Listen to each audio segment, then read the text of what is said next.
When I get you back, oh yeah.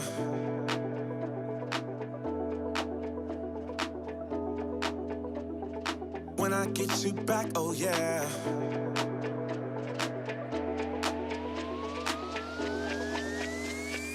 When I get you back, oh yeah.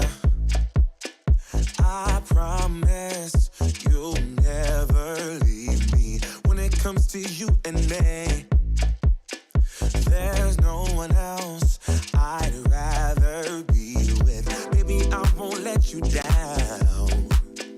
I got it, I know you need it. Love is it when you're around.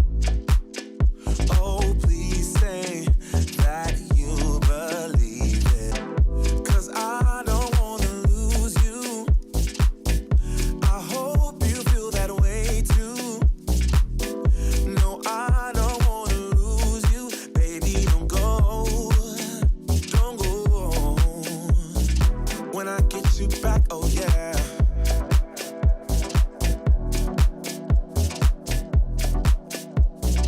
When I get you back, oh yeah.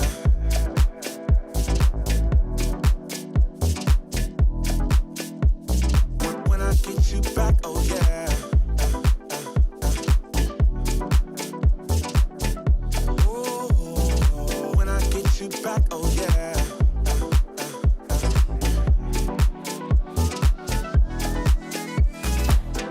Cause I don't wanna lose you. I hope you feel that way too. No, I don't wanna lose you. Baby, don't go. Oh, when I get you back, oh yeah.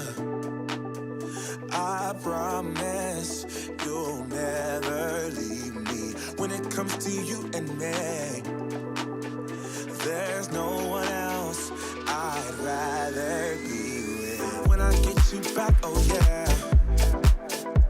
Oh. When I get you back, oh yeah.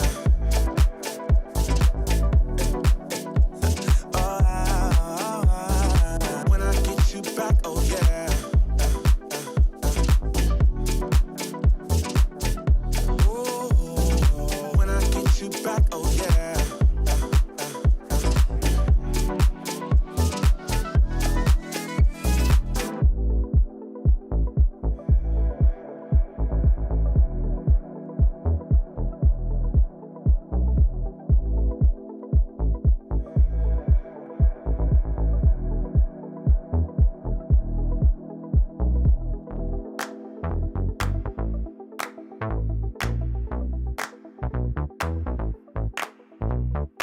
Honey, I got what you want. Give me all of your love, 'cause it's burning hot. It's what you do to me, babe, I can guarantee. Honey, I got what you need. Under the night sky, I want your eyes all on me. Don't tell me lies now, I always get mine. Don't play with me. Do you want it?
Welcome to the only show bringing cops and the community together for some real talk and some real listening.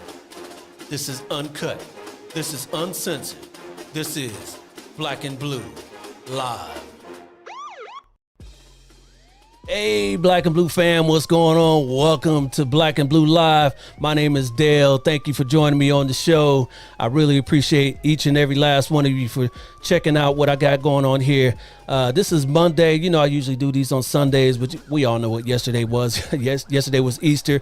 I hope everybody out there had a great Easter. And I hope you remember the reason for the season, as they say. It wasn't about bunny rabbits, eggs, and candy. We all know what it was about. It was about Jesus Christ, and he is risen and all that. So I hope you guys had a good Easter. I know I did. Thank you for everybody who's joining the show right now, checking us out right now on these platforms: Facebook, YouTube, LinkedIn, and Twitter. Make sure you join in the conversation, ask your questions, ask your comments, and I'll make sure I get those on here for you. So check those out. Spread the word too. Spread the word here for everybody that you know to check out Black and Blue, and we'll make sure that their comments get on here as well. So like I said, we got a great show for you here today. We're going to talk about leadership and in policing and the importance of having officers of color in those leadership positions, all because of everything that we know has gone on in this country since 2020 with George Floyd and all that sort of stuff, and the protests and Black Lives Matter and all that sort of stuff, kind of getting representation up in the ranks, not just in the rank and file. So without any further ado, let's do this, and I'll show you who we got on today's show. Let's do it. All right.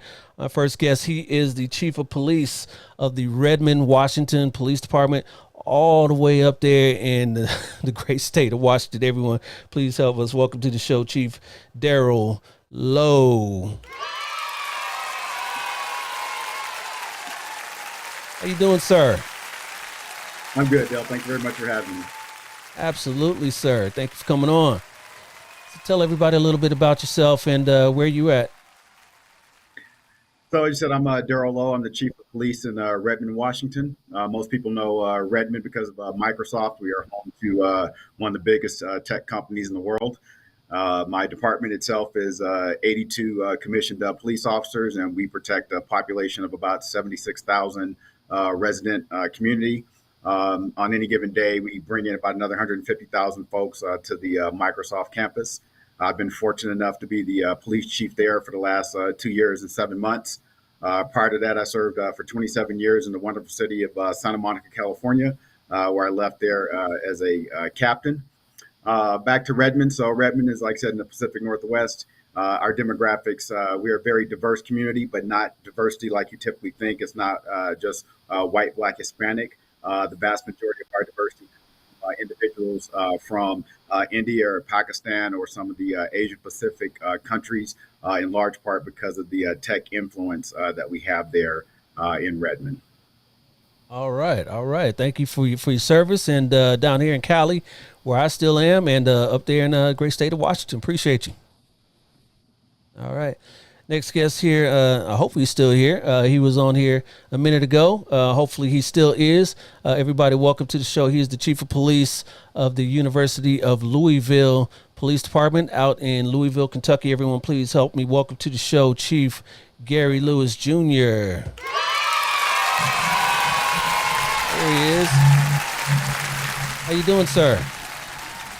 Wonderful. First and foremost, thank you so much for the opportunity, invite to come. And, you know, it's just amazing to be on a panel with my peers who not only look like me, but think like me, and just having a different perspective from around the country. So truly an honor to be on such an amazing panel with such talented panelists. All right. We appreciate you. Tell everybody a little bit about yourself and where you work. So I'm here at the University of Louisville, been the Assistant Vice President of Operations and Chief of Police now for coming up on 4 years. Prior to this, I was at Cleveland State University, located in downtown Cleveland, Ohio. Had spent 3 years there. Prior to that, I was with the Ohio State Highway Patrol. While I retired, I was a commander there with the Ohio State Patrol. Just had, it's now my 30th year in law enforcement. and truly have been blessed. All right. Well, thank you for your service out there in Ohio. We spoke before. I'm originally from Columbus, Ohio. So, yeah, I appreciate you, everything you do. Thank you. All right. Our next guest here has been a chief of police all over the area of Arkansas and Oklahoma. And he's also going to be a new chief of police somewhere else. Everyone, please help us welcome to the show, Chief Virgil Green. How you doing, sir? All right. Welcome to the show. Hey, thanks for inviting me on, Dale. Absolutely. Glad to be a part of the panel. Love it. So tell everybody a little bit about yourself and where you've been working. Well, as you stated, been a police chief in Oklahoma and Arkansas. The former police chief in Helena, West Helena, Arkansas. I just recently served as the deputy police chief for the Tulsa Campus School Police Department, which is the second largest school district in the state of Oklahoma. And I just recently accepted the police chief offer for the city of Golden Valley, Minnesota, which is a suburb of Minneapolis, where I'll become the first African-American police chief in the history of the city and agency. All right. Love to hear that. It's going to be a culture shock, though, huh? Going from Oklahoma up to Minnesota. I tell you, coming from Oklahoma City to going to Minnesota, I've been up there a couple of times, and there's a lot of snow. And I've asked the question, when does the snow disappear? And people say, oh, well, maybe sometime around May, maybe June. And I'm like, man, what did I get myself into? Wow. Yeah. We'll have fun with that, man. Congratulations, though, Chief. Congratulations. Again, thank you. All right. And last but certainly not least, our last guest here is the Deputy Chief of Police up in the great city of Boston, Massachusetts. Everyone, please help us welcome to the show, Deputy Chief Dean Jenkins.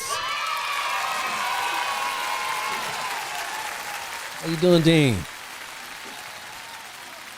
Be back. Yeah, this is amazing to be on this panel. I'm truly looking forward to learning from all these fine gentlemen. Absolutely, sir.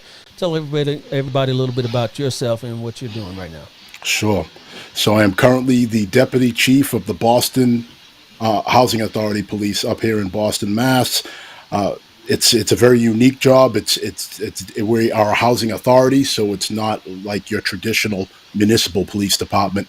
It's probably a cross between being a municipal police department and being a college police department, where we have a very strong partnership with the Boston Police Department, the Mass Transit, the MBTA police, the state police, and we're really it's a great partnership, and I'm excited to be in that role. I've been here for about 8 months now. Where'd you come from before that? All right, so before that, I was an administrative sergeant in the town of Stoughton.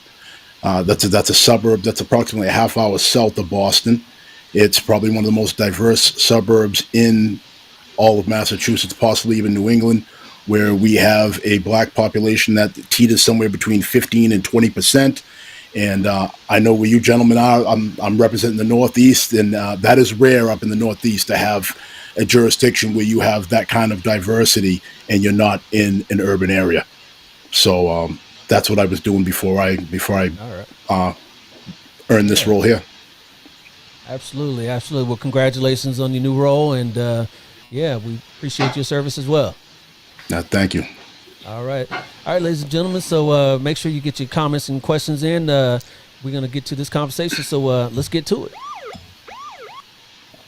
All right, so we're gonna be talking about leadership here, as the banner down there speaks of. We got these top cops down here. We're going to talk about leadership and the importance of having people that look like us, and not just that look like us, but in all minority groups. That'd be Hispanic, that'd be Asian, that'd be women as well. We're going to talk about that, LGBTQ, everything like that in police department leadership roles. So we'll talk about that.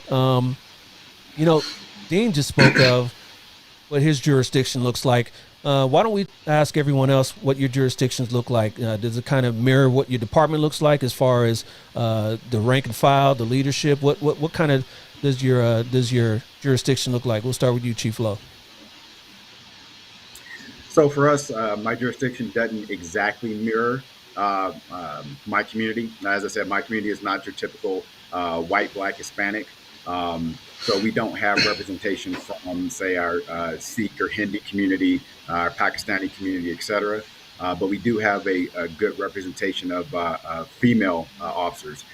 We have about 15% female officers, to include some in my command ranks. So that's one of the recruitment challenges or struggles.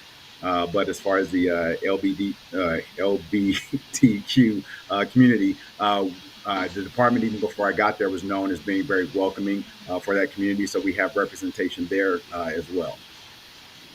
All right. How about you, Chief Lewis? So, we are located centrally and directly in the middle of Louisville, Kentucky. And when you think of the community itself, as well as the campus community, we're about 30,000 students, faculty, and staff. As it relates to my department size, we are pretty well representative of what the community looks like, not only on the campus, but also the community at large. We're about 22% who are African American. We have about 10% female, and we have a unique blend of newly recruited police officers as well as some seasoned veterans who have retired from other agencies and then transitioned here to the University of Louisville. Got it. Chief Green, over in Arkansas, Helena, and where are you going to next and up in Minnesota? So kind of go back to my last position with the Tulsa Public School Campus Police, which was, served the school district of the city of Tulsa. The agency was pretty much a diverse agency. It's kind of mirrored toward the school district in Tulsa. In Helena, the police department definitely mirrored the demographics of Helena, West Helena, which it was about population demographic-wise about 60% African American. So the police department definitely reflected the community. I think when I was there, I hired the only second white police officer that served for the agency. And so going to Minnesota, the city demographic is about 8% African American. The agency is about 95% Caucasian. So the agency just hired their first African American female commander, which she came from the city of Minneapolis Police Department to Golden Valley, where she is the first African American in the history to have worked for that department in a command staff level. So it's a city that is obviously is not reflective from the agency-wise standpoint to the demographics of the city. So a little work to do there. Yeah, quite a bit. And Deputy Chief Jenkins. All right. So just to clarify, the demographics I spoke about earlier was from my former department, the town that was in. So being in the housing authority, our clientele is extremely diverse. I would say the one thing that we take very seriously is we are advocating for a lot of the people that kind of get left behind in society. Because typically, if you're living in a housing type property, things probably aren't going really, really well for you. So we are there to serve people that are traditionally very underserved, and that community is largely people of color.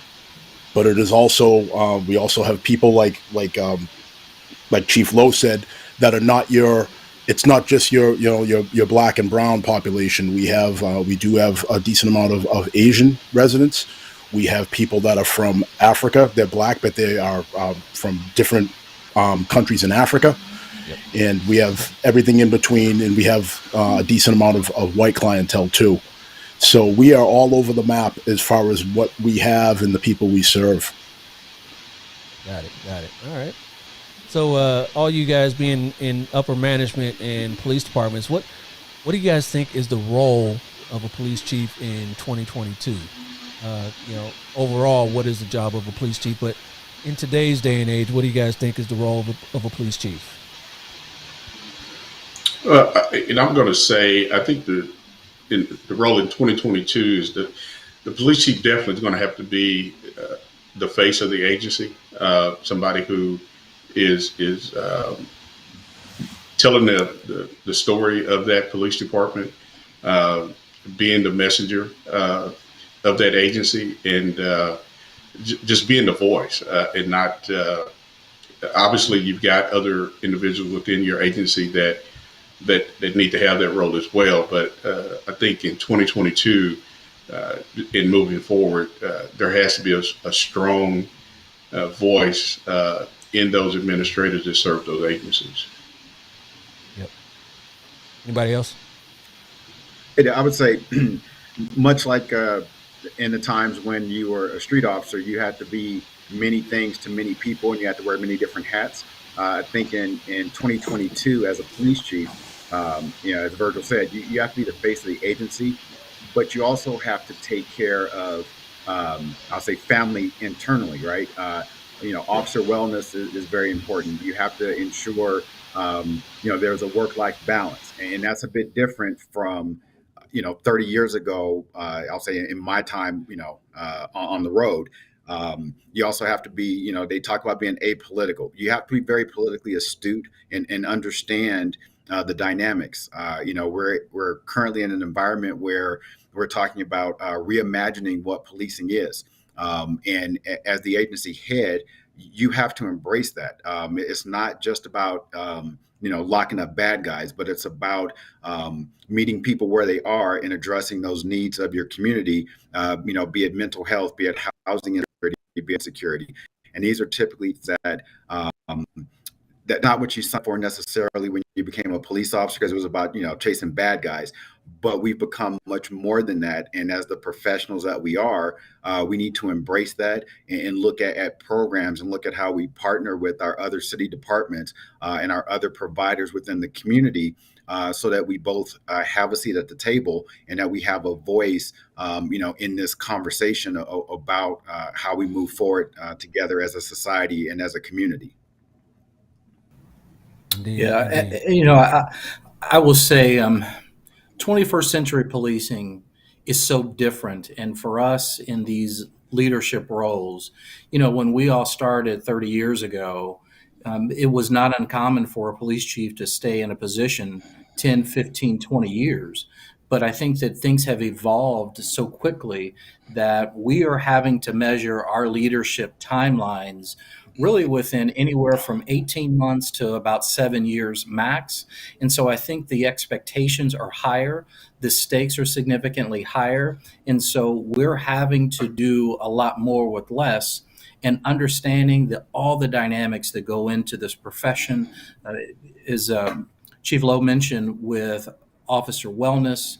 I'm looking at the dynamics with officer suicide rates and just what's happening from a social justice component and all of these responsibilities that have been placed on us. So it's very different. The model for being a police chief, no matter what type of agency, no matter the size, it's definitely changed, in my opinion. Got it. All right. Now, if I could jump in on that, wonderful answers. So I am going to try to say something that was not already said. So we spoke about the officer wellness piece, but I think in order to be in the executive position in law enforcement nowadays, you have to be a great listener, and you also have to embrace collaboration. So what I mean by that is it is important for our residents and the people we serve to know that they've been heard, and we have to give them a voice.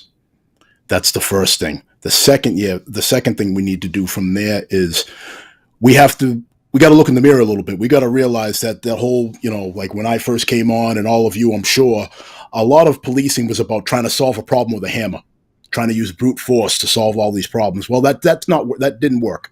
It's clearly not working. And 21st century policing demands of us that we look for different solutions. And part of those solutions is embracing collaborations. And we partner with mental health professionals. We partner with substance abuse counseling. we partner with other agencies to try to solve these problems. Because again, I think everybody on this panel would probably agree that we can't solve a lot of these societal problems on our own. And again, we also cannot arrest our way out of it. We've tried it and it does not work. And it certainly does not work for people that look like us. So that's a big part of what we need to do today is, again, that great listening piece, that adaptability piece, and that embracing of collaboration. Got it. Totally agree. Yep. Let me get a couple comments here before we move on. When Chief Lowe was speaking, Sherry Johnson on Facebook said, well said, Chief Lowe. Agreed. Yep, agreed. And we've got a Tanya Jackson Gasaway on Facebook says, yes, indeed, to what everyone on the panel is speaking about. And we got a Michael Powell on Facebook says, amen, Dean. Amen. All right. We got church going on here? What's going on? Hey. I know yesterday was Easter, but... Dale, I speak it how I feel it, brother. Indeed, yeah.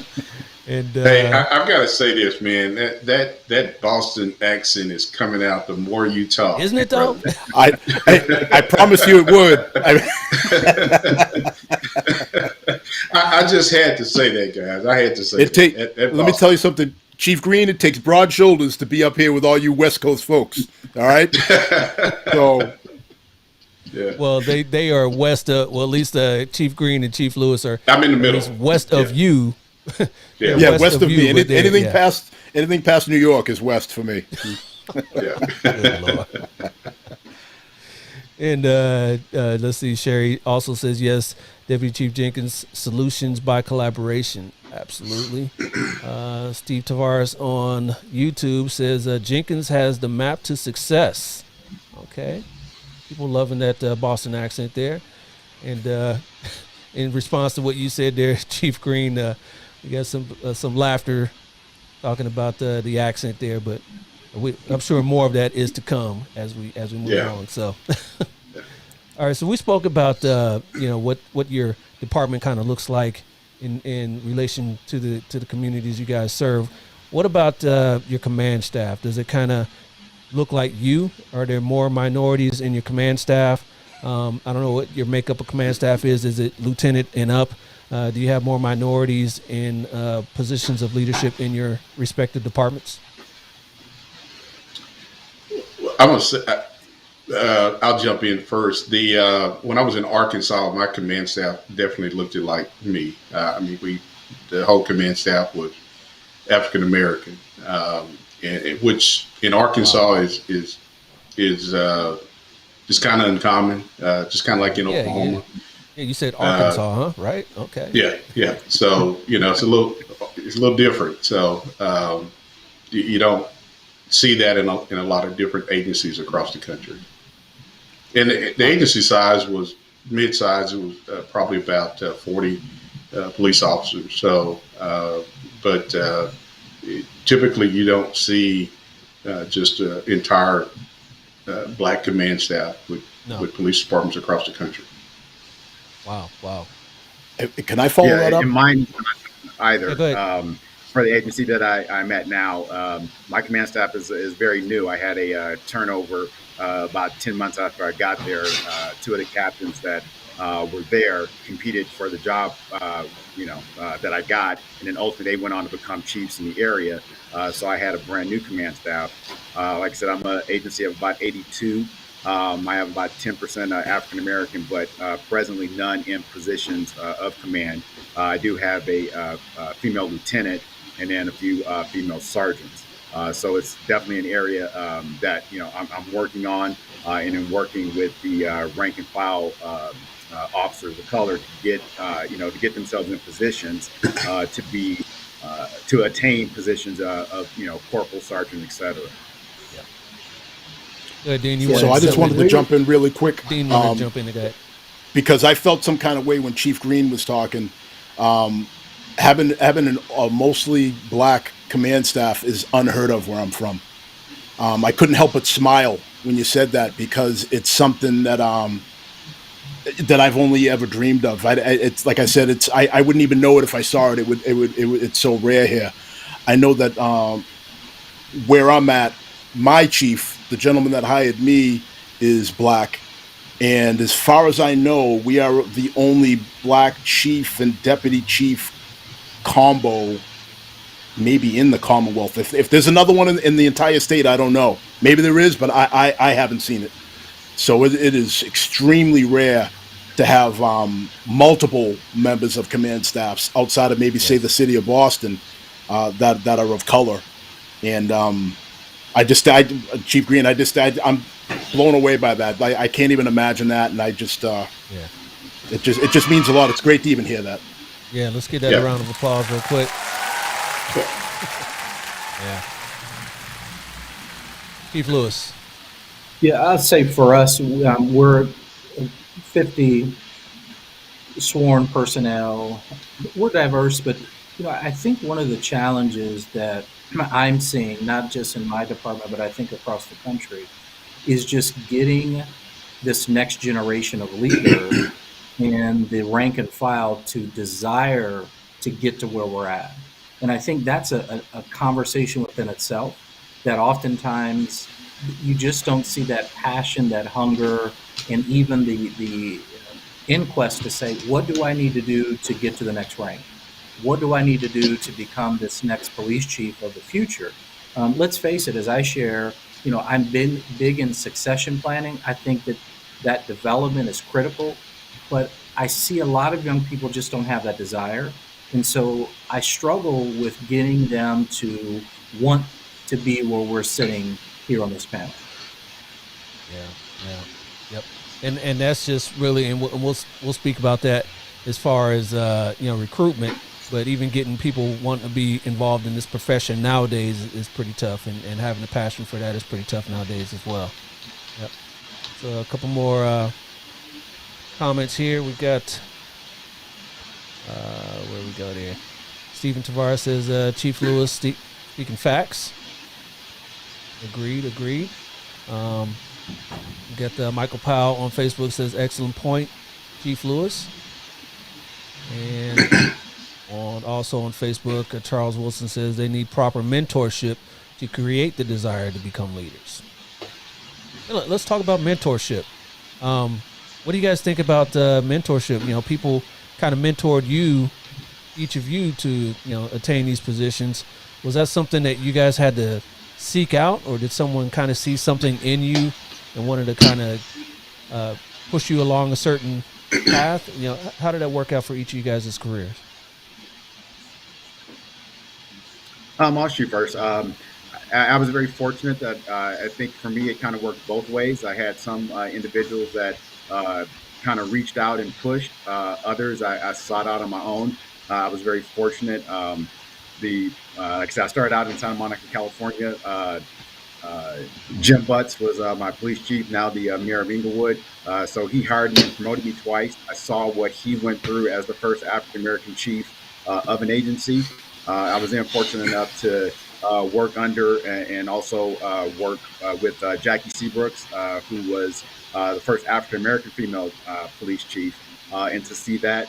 And then just over the course of 30 plus years, seeing individuals, as they said, that look like me in positions of power. John Thomas at USC has been a great friend and mentor to me, and several others. So I think it's that aspect of when you see, these younger officers, when you see that thing in them to reach out. But at the same time, as I was told by a dear, friend and mentor, I'm not going to work harder on you than you're going to work on yourself. So, the individuals have to put in the work, but we as the leaders, as having that wisdom, we have to speak into them and invest into those that actually have that desire. But sometimes they may not realize it. We may see that spark, we may see that it. And so we need to, wrap our arms around them and try and bring them along, provided they want to come along, right? Because you can't force it on an individual. But I think it's very important. So kind of both ways, identify that the talent and reach out and help, but always be available to those that have a desire to be mentored. Yep. Real quick, a LinkedIn user. LinkedIn doesn't allow to give you the name, so we just got the LinkedIn user. It says, thank you for your leadership in this conversation. Great to see you taking action in addressing leadership in policing. Somebody else wanted to jump in there? I'll say, Dale, for me, you know, I'm not originally from Oklahoma, originally born and raised in New Mexico. Got involved in law enforcement in right out of high school in '84. Um, for me, I had, several uncles that were in law enforcement. And when I moved to Oklahoma, Oklahoma City uh, has only had one African American police chief, and his name was Chief M.T. Berry.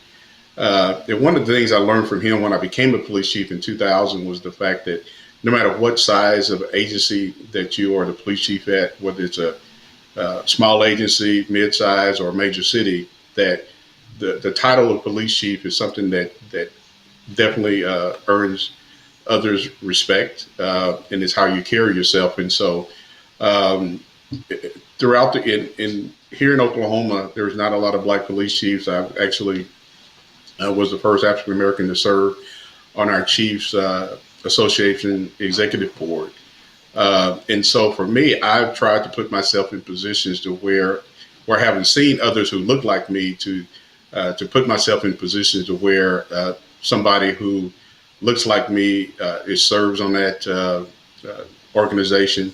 Another great avenue of mentorship is I've served as the Oklahoma chapter president for NOBLE, which all you guys know is a national organization of Black law enforcement executives, which, as you guys know, there's a lot of great mentorship in NOBLE.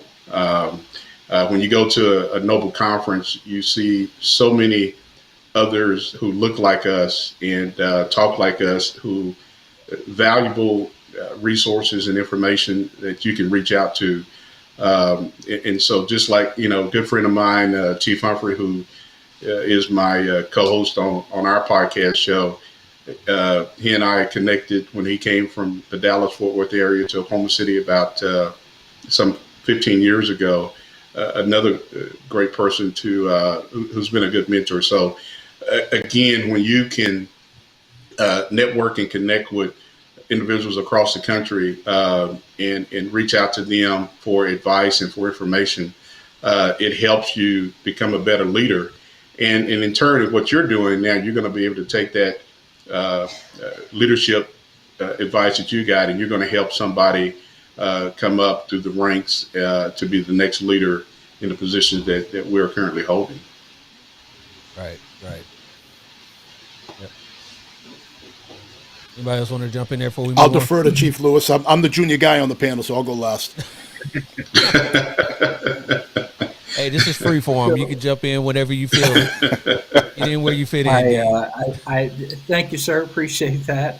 All right. I often refer to my mentor and the reason I'm in law enforcement to this day.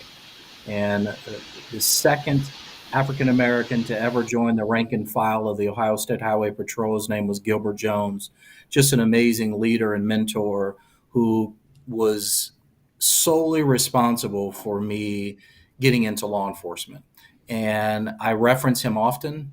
We lost him to cancer just about a year ago. And it's my job, it's my calling to carry on all the things that he has directly and indirectly taught me.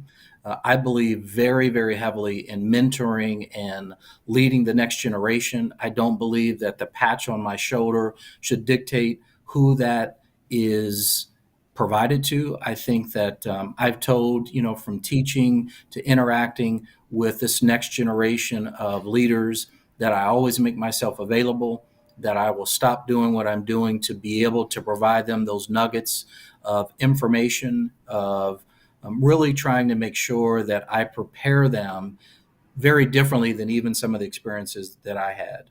I think that we have to continue that mantle and just know that this is a huge responsibility, and I take it very seriously. Yep. Agreed. So to jump in with that, mentorship has meant it's meant the world to me, and I know where I'm at. I had to seek it out actively, which I'm fine with. Most people in law enforcement are Type A people. However, a lot of people in law enforcement are afraid of being told no, and they're afraid of maybe having the embarrassment of maybe you reach out to somebody and then maybe not being interested in mentoring you. But Chief Lowe said it perfectly. Like, you have to want it more for yourself than anybody could ever want it for you. The one thing that is guaranteed in life, and I had a football coach in college that said this to me when we talked about when you have to talk somebody into doing something for you, you are almost guaranteed that they are going to let you down when you need them the most. So that speaks to that piece about people they got to be hungry for this mentorship. So a lot of my mentors are different races. A lot of them are Caucasian or white folks. I have a couple black mentors that I've met kind of later in my journey. And the way I look at it is I look at all these different people with different experiences. I try to find the ones that are going to be the most honest and genuine with me, and I call them mirrors. And the reason why I call them mirrors is because, metaphorically speaking, they are mirrors. They're people that I can call, and if I am dead wrong about the way I'm seeing something, they're going to hold up that mirror, and I'm going to see ugly in that mirror if I'm wrong. But I'm going to look in that mirror when I'm doing something right, and maybe it's not getting the reception that I wanted. They're going to tell me to stay the course and to be resilient, and that's equally as important as having somebody that's going to tell you when you're going off course a little bit. So, folks, the first thing is, especially if you live in my neck of the woods where you do not see many folks that look like us in leadership positions, we have to be available and accessible so people can see that it's possible. It is possible for you to reach these ranks. And then from there, like Chief Lowe said, you got to be available, but they got to put in the effort. They got to put in the work to match what we're going to do for them if there's a match there. And then finally, folks, if you forget anything else I say tonight, find yourself some mirrors and embrace those people and keep them close, because those are the ones that are going to keep you on the straight. Amen. Amen again. Preach, Deacon Dean.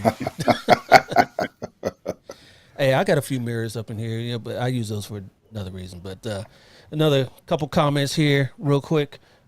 We had one in response to what Chief Lewis was speaking. He said, Chief, that's called remembering who you are and where you came from and why you do this job. Absolutely. I agree wholeheartedly. And let's go to the comment wall for this next comment here. This comes from Jermaine Harris, who's also a police officer in Chicago, but he says, not sure where this fits into the show agenda, but in a city with a reputation like Boston, I'm very interested to hear how Deputy Chief Jenkins' predominantly white police force responds to his leadership. Now, he's not on Boston PD, but yes, Boston does have a reputation. Maybe you can speak on that a little bit. Of course I can. Let's address the elephant in the room. So, like anything else, problems, issues, perceptions grow larger with distance. So the further away you are from where we are, the more you're going to have this perception that that race rules everything up in this neck of the woods. And though, like any place else, race is a factor at some levels. I'm not going to sit here and say that it's not. I've been denied promotions from people that said that I wasn't assertive enough to be a sergeant. You folks have known me for about a half hour. I think you know that's a stretch to say that about me. I've been denied opportunities to be a defensive tactics instructor, even though at the time I was a practicing martial artist, and I am a very comfortable public speaker. I was a captain of a football team, so leadership was no problem. But yet they told me that I didn't quite have what it takes to stand in front of a classroom and teach people to do what I pay a membership every month to go do. So I've certainly run into these things, and I would say how I deal with it is I don't let it rule my world, because at the end of the day, if merit's going to win out if you believe it's going to win out. I do not embrace this victimization mentality that runs rampant in our society right now. I am a big believer in I'm going to find a way. I'm not going to allow people to hold me down. I'm not going to allow people to deny me. And resilience is the key. Information is the key, and just having that ability to stay the course. So yes, there's again, there's some racial issues in Massachusetts, just like there is any place else. But at the end of the day, it really is up to you to seek out these opportunities, to stay hungry, and to find a place that's going to embrace you for who you are and what you bring to the table. Like the Stay Boston hungry. Housing Authority, that's what we do. So if you're looking, we embrace you for who you are and what you bring. We're hiring. Gratuitous plug there. Gratuitous plug there. And let me ask you guys about being chiefs that didn't come up through the ranks of those agencies. So you were hired from the outside. How is that going in, and how are you received, and how's cultures? You guys have to kind of switch the culture a little bit if you're not too familiar with the culture was, or you didn't like the culture. You kind of want to bring your own take to it. How does that process work for you guys coming in as chiefs of an agency? I'll jump in. I just, like I said, I'm a couple years into it. And as they say, leadership classes, books, et cetera, they say it takes 5 years to change culture. So first and foremost is coming in, you do your homework ahead of time to know what it is you're trying to take over, to understand if it's going to be a good fit. And then once you get there, you have to listen. Like Dean said before, you have to be an active listener. You have to understand what's really going on both internally and externally. Right. So, everybody, as you kind of rolls up through the ranks, you get the 15-second elevator pitch, right? Everybody wants the opportunity to, pitch something to the chief. You have to be mindful of, okay, what's the history of this, right? Is this something that has already been asked and answered? Is this person's, pet peeve? And does it fit in? We all have a hiring authority, right? So in my case, I have a strong mayor form of government. So does this fit in with the mayor's vision of where we're trying to lead and take the city to? I came from, Southern California up to the Pacific Northwest. It's very different. It's very different policing culture.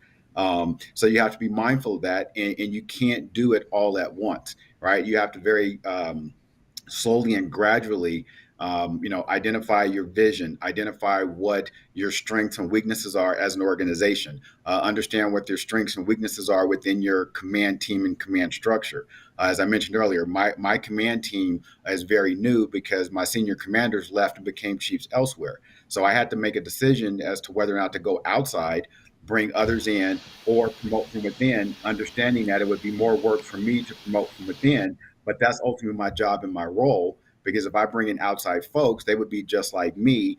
I would lose 9 months, a year or better for them to try and understand that culture as well. So look at it from that perspective, and then slowly but surely you put your, if you want to call it, spin or influence on it. But truly, you want to, leave it better or make it better than how you took it over. Ultimately, as I think the ultimate goal and desire as a chief. Right, better than how you came into it. Leave it better than. Yep. Anybody else? Well, I can kind of share. So I came from Cleveland, Ohio to Louisville, Kentucky. Um, First African American police chief here, completely different culture. The model, if you will, here at the University of Louisville involved where officers would retire from Louisville Metro Police Department, and a majority, we were probably 90%, were retired Louisville Metro and would come to our department. I took a little different approach in that I didn't measure time with a calendar, I did with a watch. And what I mean by that is I moved quickly and implemented change from uniform attire to Class A to mandating to look right, be right, and understanding the importance of looking like the police and changing the persona, that we are not just here to provide safety and security for our students, but we are a state accredited law enforcement agency. So as you can imagine, coming in from another state, coming in with some of the perceptions of being an outsider, different leadership styles, a different pace, it was a challenge. And I think that what any of us on this panel won't tell are a lot of the things and the headaches of people. I say that process is half the challenge in getting people to get away from doing it the way we've always done it. and being honest about that. And so those are things that are very real. And so we're staying very politically correct, but I can assure you, we have all faced these types of challenges in understanding a balance of who we are, how we may be perceived, and how we're being tested and watched to see, will we be consistent? Will we be transparent? Will we be authentic? And will we stand the test of time in implementing all the changes that we have? Yep, agreed. So Dale, let me tell you guys my story. So when I left Oklahoma and went to Arkansas, again, it was a predominantly black community, black police department. Got there, realized that there was a lot of things with the culture of policing with this agency that needed to change. And one of the things that I've talked about a lot, definitely on our podcast show, is about the culture of policing has to change. Whether that's with an agency that is majority African American or an agency that is all white. When it comes to policing, the culture of policing has to change no matter what the demographics is. So when I got to Arkansas, I knew immediately I needed to change the culture of the police department because the citizens did not trust really nobody in the police department. Even though all these guys went to school with people that grew up in this community, but I'm the outsider from Oklahoma. And everything that I tried to implement, it was, here we go with this Oklahoma, they had a phrase for it. I can't say it, but they had a phrase for it. So I changed the uniforms, changed the patches, changed the badges, got brand new police cars, changed the logos, changed everything to change to really market the agency to be more of a community policing police department. There was a lot of pushback. Surprisingly, there was some pushback from even those that served in the command staff because this is the way we've always done things. And now they bring you in from the outside. My assistant chief applied for the position. He didn't get it. We became really good friends. But I had other individuals within the police department that they did some things to sabotage some things. And I'm pretty sure other chiefs on the panel have had that happen to them. But unfortunately, when you see your own color doing that to you, you have to figure out how do you maneuver around that and how do you go about taking on the tasks that you need to take upon. And so, again, I was the outside person from Oklahoma, which is just, Oklahoma is just the state next door to Arkansas. But there was a lot of challenges there to change the culture of policing to where I felt that this agency, if it was going to grow, you needed to make a lot of changes for the agency that was going to end up improving the agency down the road. And so, again, it was just a lot of resistance to it. But eventually, I think they kind of got the best of me because I think I only lasted in Arkansas for almost 2 years. So, but it was, I learned a lot, but I left the agency a lot better off than it was when I got there. Arkansas can probably do that to you. Razorbacks. Razorbacks. Razorbacks. Nolan Richardson. So I'll round out the question simply. I know we're coming up on time here, but I the way I look at it is you have to just like my shirt says, you got to supply the why. So obviously, when you come in from the outside, there's just no way you can come in and just leave it status quo, right? It's mathematically impossible to do that. If that's what the agency wanted, they wouldn't have brought you in the first place, right? So there has to be some changes that's made. However, when you embark on these changes, that is the piece that is that's important because you have to explain to people what it is you're trying to do, but you also have to allow them to be heard too. And sometimes you're gonna be talking to people, and some of what they're saying is gonna be nonsensical. but you still have to allow them the opportunity to speak their piece and to be heard in order for them to want to even begin to open up to buy into what it is that you're trying to do.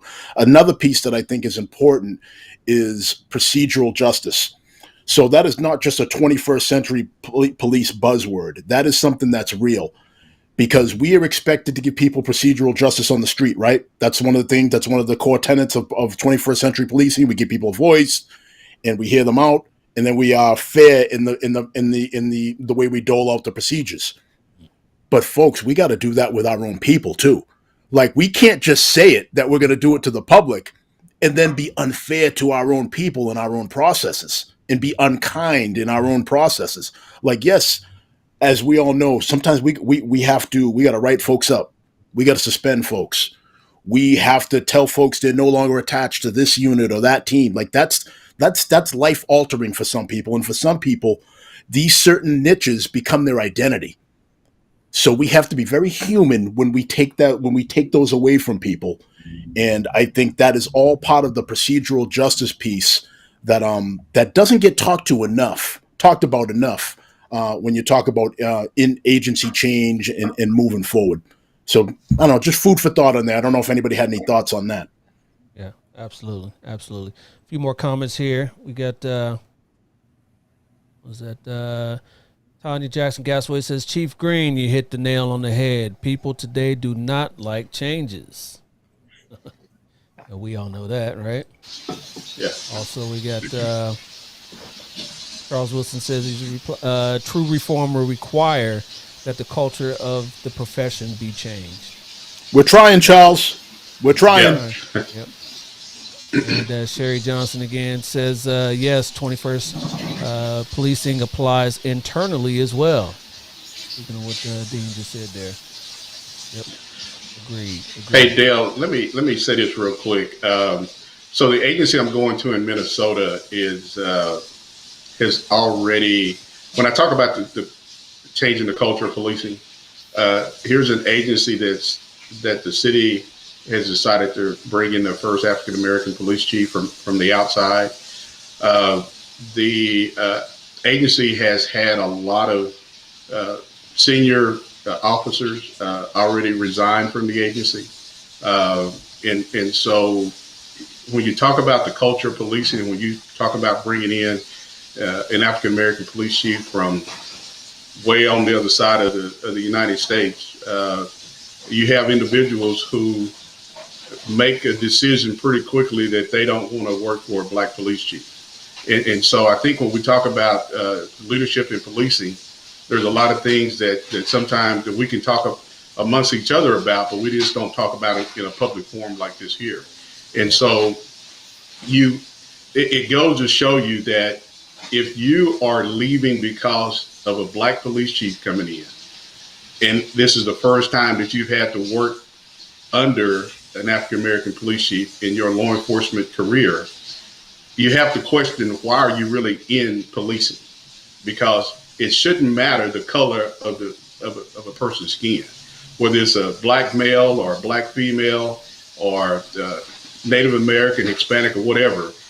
But we've got people in this profession who still look at the color of a person's skin and decide, do I or do I not want to work under this person? And unfortunately, at the agency that I'm going to in Minnesota, they have made that decision for themselves. And so now you're able to bring in some people who want to be there for the community. And really, when you talk about diversity, equity, and inclusion, here are three words that a lot of police officers don't really like to hear, especially when a city and a police chief embraces those three words when you talk about diversity, equity, and inclusion. Yep, absolutely. So as we move on a little bit, what's the most rewarding part of your jobs as administrators at a police department? Kind of the most rewarding part of your job? Anybody can jump in. I think for me is bringing in, seeing somebody young and being able to mentor that person and giving that person the ability to attend certain trainings that they may not be able to have the opportunity to attend. And so for me, I've just talked to a former officer in Arkansas just last night where, I gave him some opportunities that he hadn't had before. And now he is continuing to grow in his career. And so being able to look back to see where you've able to help uh, young men and women get their foot in the door and to continue to move up through the ranks is something that for me that I've been able to look back and you can kind of pat yourself on the back because when those individuals stay in touch with you when you're no longer with that agency, says a lot about your character in the relationships that you've built with those individuals. Yep. Sure. I would say the other part, Dale, is making a difference, being a part of that change, and connecting, with your community. As I said earlier, we're asked to do a lot of different things.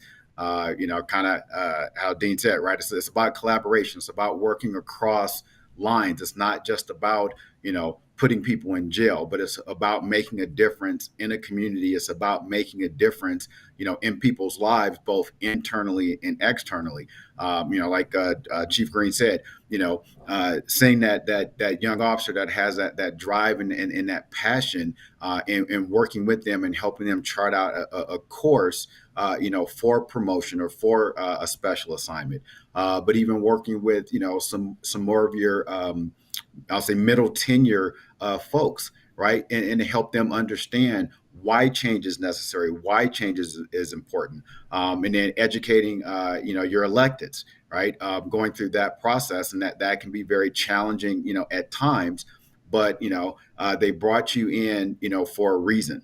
And so to stand firm on your values and your convictions, and move the needle, make the organization better than how it was given to you, but make your community a better place also.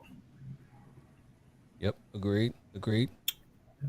I think the most rewarding, one of the most rewarding pieces for me, I have to say, is the word legacy comes to mind. I think of the legacy that look at us in this panel, in this group, and think of the legacy that we have brought from our parents, our grandparents, being able to carry on work ethic and values and principle. Think of the legacy that we have built with our own children. Think of the legacy that we are doing to where one day these panels will not be necessary because we will no longer be the first. We will have been one of many. And I think that is the key. And I would love to be in a conversation where we don't have to identify as the first anymore, where we can truly say that I was one of, but there have been so many to come since. And I think of my previous organization who had its first African-American superintendent of the Highway Patrol. And I challenge that organization. I challenge the state of Ohio to think bigger than that, to where we're no longer thinking of from a legacy that we're one and done, and to continue to build. I echo what the other chiefs have said with the succession planning and this next generation in being able to pass that. I say it often, I just want to be able to put my thumbprint on them. My mentor used to say these words, that there's no substitute for loyalty. And I have taken that literally in every aspect of what this profession has meant to me, what it's meant to my family, and the opportunities it's presented. Love it. Love to hear that. All right. Well, my answer is simpler. So it for me, I see Daryl's laughing, but my answer is much simpler than you folks were at a master's level. I'm going to keep it about 8th grade where I'm at right here. And for me, I love doing one of my favorite thing is proving that I don't always have to be the smartest guy in the room. I love it when I have a meeting and I circle the table or I put my tables in a square and we sit in a round table and we eliminate rank in those meetings and everybody gets a chance to talk And whoever's got the best idea, they get a chance to run with it. And if there's several great ideas, then guess what? They're going to get a chance to run with it. I love empowering folks, and I love it when you do that, and that trust that comes from that. That to me, there's nothing better than that, because that can't be bought. It just there's nothing else that can replace that trust. That when you say, you know something, your idea is better than mine, and you're a patrolman and you're a sergeant, and I love your idea. What can I do to support you? And that's something I always wanted as a patrolman. It's something I always wanted as a sergeant. And one of the greatest things about this position I'm in now is I have the ability to give people that gift. And it's just a beautiful thing. Yep. And what's even more beautiful, sergeant. Love hearing that. Love hearing that Boston accent. I'll tell you, Dale's on me now. I keep looking back to see if there's blue lights in my mirror. You know, Dale. Oh. Man, that Boston accent, golly, man. Nothing like it. It's something. It's Nothing something. like But, it. Nothing like it. It all adds to the flavor a little bit, doesn't it, Virgil? Yeah.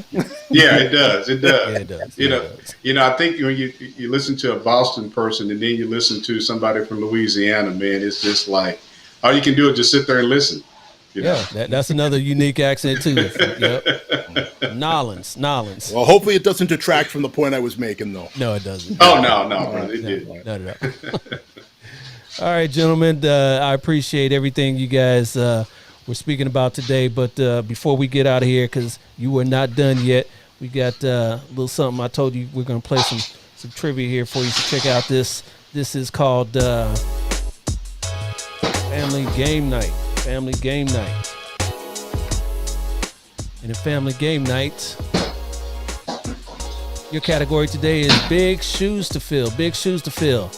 And the winner of this game, get your prize here. It's going to win one of these beautiful black and blue t-shirts. Black and blue t-shirts. If you guys out there want your own black and blue t-shirt, make sure you go to the website at blackandblue.us. You see my recurring co-host Elizabeth there down in the cover. Go to blackandblue.us and you will go to the merch store right there. Just click on that and that will come up here to visit the merch store banner. Just click on that banner and you will be taken to the merch store where you will see that one of those t-shirts that I'll be giving our winner today. But we got hoodies, we got long sleeves, we got tanks, we got different designs. We got all that there for you at blackandblue.us, so make sure you check that out right away. So like I said, your category today, gentlemen, is Big Shoes to Fill. We've been talking about succession plans, mentorship, and all that. So successors to successful leaders is what I mean by Big Shoes to Fill. Your name is going to be your buzzer. So I'm going to give you a person, and you just tell me who they succeeded here. Okay. So you just shout out your name, and you will get a chance to answer that question. If you're right, you'll get a point. If you're wrong, you'll be locked out, and somebody else will be given that opportunity. The one with the most points at the end of this will receive that beautiful black and blue t-shirt. So everybody got that? Pretty simple here. Got it. All right. So here's your first person here. Here's your first person there. All right. This person is Tim Cook. Did he succeed? Bill Gates. Lee Iacocca. Say your name. Lee Iacocca. Virgil. Steve Jobs. Hey. Dean, Steve Jobs. Elon Musk. Virgil. Yeah. Virgil, you were first. Who was that? Virgil. You said Bill Gates? Well, no. You are wrong. You are wrong. Dean, go ahead. I said C. Steve Jobs. It is correct, Steve Jobs. I think the operative, you got to be an investigator, but that big apple that was behind him was probably the clue right there. But yes, yeah, you got the point. Yes, Tim Cook did succeed. Steve Jobs. All right, so we're off to a resounding start. The next one here is Bill Bankston. He was a head coach at the Green Bay Packers. Did he succeed? Tom Landry. Vince Lombardi. Dean. Bear Bryant or Don Shula. Go ahead, Dean. That's going to be B, Vince Lombardi. It is Vince Lombardi. Yes. Head coach of the Green Bay Packers there. You know anything about football? What the Super Bowl trophy is named after, the Lombardi Trophy. All right, so big shoes to fill there. How about Sam Wilson, aka Falcon of comic book fame? Did he succeed? Thor Odinson, Peter Quill, Eric Killmonger, or Steve Rogers? Gary. Hey, Gary. Steve Rogers. He did succeed. Steve Rogers, Captain America. All right, we got somebody here that watches movies and reads comic books as well. All right. So we got Dean with 2, Gary with 1, and Daryl and Virgil need to get on the board here. Come on, guys. All right, next one, Andrew Johnson. Andrew Johnson, did he succeed? Abraham Lincoln, George Washington, Andrew Jackson, or Thomas Whitmore? Virgil, I'm gonna say C. Oh, and you would be wrong. Anybody else there? Andrew Jackson. Gary, I'll Johnson. say A. Yes, it is Abraham Lincoln. Yes, after Lincoln was assassinated, his vice president Andrew Johnson took over. Remember, this is big shoes to fill. Big shoes to fill. So keep that in the back of your mind with these choices here. Your next person here, Thabo Mbeki. Did he succeed? Winston Churchill, Dean. Mikhail Gorbachev, Nelson Mandela, Gary. Mahatma Gandhi. Dean, go ahead. C. Nelson Mandela. Yes, he did succeed. Mandela. Picture of the 2 of them. All right. Hey, Chief Low, man, we're not doing too good. No, you got to. Hey, if you don't speak up, you can't get a correct answer, Chief Low. Well, we got a few here for you. A few more here for you. Lakers trivia. Yes. How about Dodger manager Bill Russell? He succeed. Pete Rose, Tommy Lasorda, Tony La Russa, or Clayton Kershaw? Go ahead, Dean. B. Tommy Lasorda. Yes, he did succeed. Tommy Lasorda. We should make you wait until at least I read all of them. Somebody else can get it. You got to give the West Hey, Coast a shot. that wasn't the rules from the outset, Dale. Don't go changing the game now. This is the way we've always done it, Dale. This is the way. He's made up the Boston rules. Hey, man. This is the way it's always been. Hey, you know what? I think the T-shirt. We already know where the T-shirt's going, so. You know. Yeah, well, hey, you still got time to catch up. How about your next one here? Roy Disney. Did he succeed? Daryl. William Hanna, Joseph Barbera, Stan Lee, or Walt Disney? Who's that? Who wants it? Daryl. Go ahead, Daryl. Walt Disney. He did succeed. His brother, Walt Disney. We finally got you on the board. That was a kind of a gimme right there, right? But there's him with his brother, Walt Disney. Couldn't let Boston get that one, too. No. There've been something City of from Champions. the East Coast getting the West Coast answer. Yeah, for real. All right, here's your next one.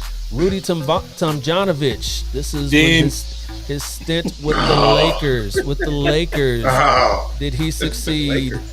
Phil Jackson, Pat Riley, Paul Westhead, or Luke Walton? Go ahead, Dean.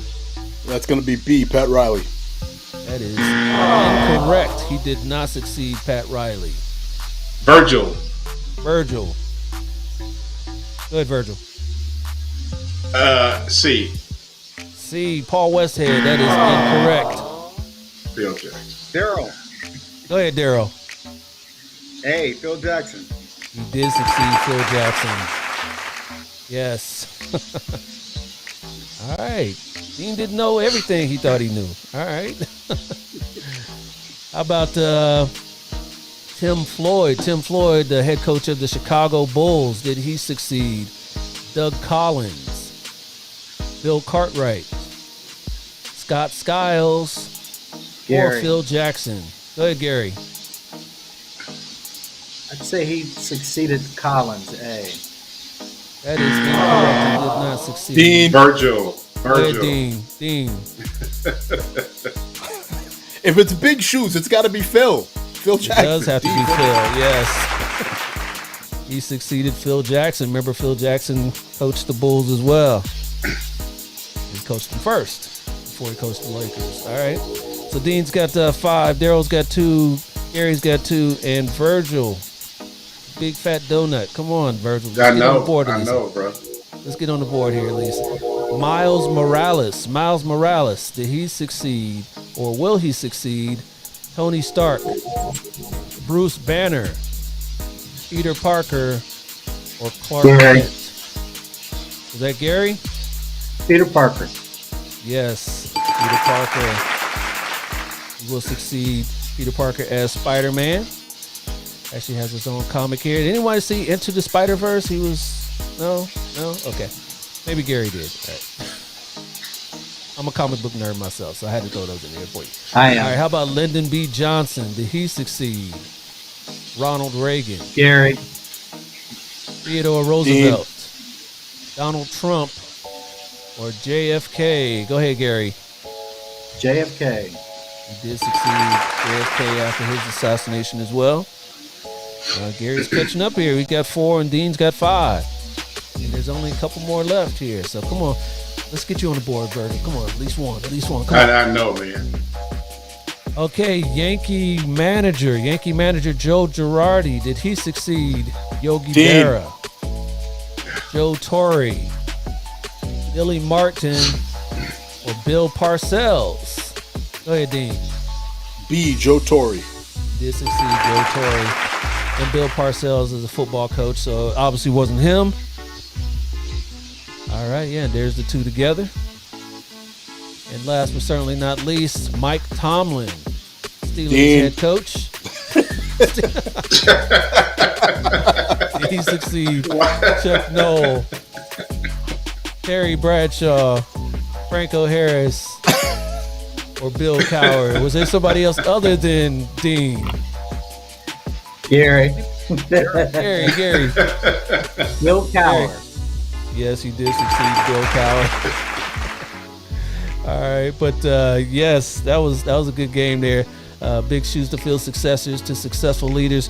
But we got Daryl with 2, Gary with 5, Virgil with still 0. I'm sorry there, but Dean got 6, so that makes him the winner.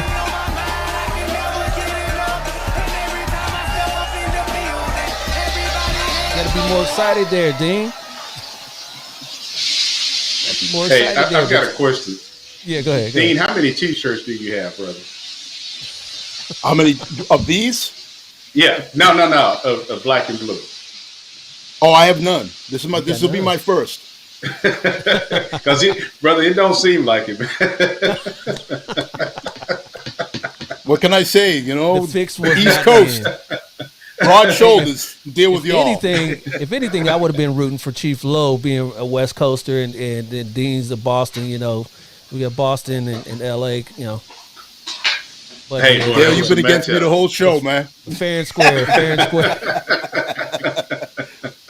I appreciate you, Chiefs, for coming on to the show. I appreciate you. Some words of wisdom for the viewers and the listeners before we get out here. We'll start with you, Chief Lowe. Hey, follow your dream. Stay the course. If they tell you no, find out why, and don't ever let them tell you no for the same reason a second time.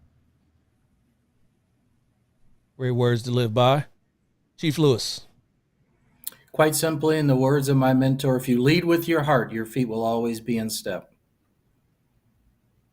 Wow, simple. Love that. Chief Green. Just because you may not look like the other person, never give up on your dreams to where you want to become that leader of that agency or that organization you're trying to become a leader of. Absolutely. And the winner. Can't even say my name. Game here today, Deputy Chief Jenkins. Go ahead, sir. Just really quick, it's been amazing getting to collaborate with all of you and getting to speak with all of you. And the thing that I will leave you with the most is the importance of having difficult conversations and to make sure that when you have these conversations, that we try to do it devoid of emotion, and we supply the why in these conversations, and we take the time to explain our thought processes and our thoughts. And that's really the first step in improving society from where we are today, because we got a lot of work to do, folks. All right. Yeah. And both of you guys, Chief Green and Chief Jenkins, you can go ahead and plug your shows real quick as well. Okay. Senior man, go ahead. I don't know, winner. Well, hey, Dale, thank you again. And man, it's, we connected on LinkedIn, and if you listened to our podcast show before, and I want to just say it's been great being on this panel with you guys. And Dale, thanks for bringing us all together. I am one of the co-founders and co-hosts of a podcast show called You and the Law. And we air live every Thursday afternoon at 6 p.m. Central Standard Time. And so go to our Facebook page, like our Facebook page, follow us. And we have honest conversations about policing in America that deals with between the African American community and police. So we don't hold anything back. We just talk about what's going on in policing and how we can use our voices as African American men to change the culture of policing in the world of policing. So check us out at You and the Law on Facebook and Instagram and on Twitter. All right. And go ahead, Dean, plug your show. All right, folks, you can check us out at Supply the Why. We are on LinkedIn. We're on Instagram. We are on Facebook. And what we do is we specialize in having difficult conversations about polarizing topics. So we obviously we touch upon race, we touch upon policing, but we've gone as far as to have people that have survived sexual assaults, to people that provide mental health during the times of pandemic. So if it's a difficult conversation, you can find it on our channels. Again, that's Supply the Why. We also specialize in having difficult conversation panels where we will come to you and we will facilitate difficult conversations that you need to have in your organizations in order to take your organization to the next step. So check us out. And again, supplythewhy.com and all the platforms I mentioned. All right. We appreciate that. Appreciate everybody that checked out the show today. Thank you, gentlemen. Great show from Patricia Jenkins on Facebook as well. So, I appreciate you guys for coming on the show. And, till next time, we'll get to you here in a minute. But let me end this show real quick. Here we go. Wow, that was a great show, ladies and gentlemen. What do you guys think about that? We had some great conversation with these guys here today. Let's see, we got another comment here from Charles Wilson on Facebook. He says, interesting show. Have to keep an eye on you. So, yes, I appreciate you for doing that. This was a great show. Everybody, please make sure you check us out. We're on Facebook. We're on YouTube. We're on LinkedIn. We are on Twitter. Great, engaging conversation. I want to thank our chiefs here today. Let's see. Thank you from Sherry Johnson on Facebook. Says another great show. Thank you, Dale. I thank you. I thank everybody out here for joining us. Remember, my name is Dale, Black and Blue Podcast. This is Black and Blue Live. Until next time, I'm out. Peace. Smoke spirals off your cigarette. Door slammed to figure silhouettes. Is this over? Is this over? Is this over? Can this be over now? Is this over? Is this over? Is this over? Can this be over now? Baby, I surrender. I can't take it anymore.